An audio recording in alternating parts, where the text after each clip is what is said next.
Hey, I'm Sarah, and I was just sent this watercolor patterned shower curtain. It came packaged really well. It has all the instructions right here on here. So you can actually wash this, dry it, iron it. It's all waterproof and quick dry, super soft to the touch. One of my favorite things about the shower curtains like this are these nice grommets. That way you don't have to slide in a pole all the way through. They give you the hooks to put through the little grommets, and then you just easily hang this up. But this has got such pretty watercolor flowers on here.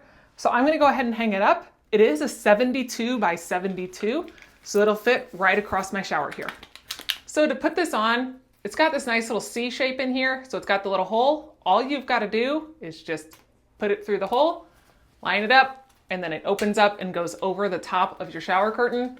So that makes it super easy to put on the rod. Just slide them on and off you go. So I've got this all hung up. It glides really nice, so you can open and close it because of these nice grommets. It's got a nice hem all the way around the sides to the bottom. Makes it really nice. And with it being waterproof, it's in a perfect place, keep all that water out and make your bathroom look beautiful.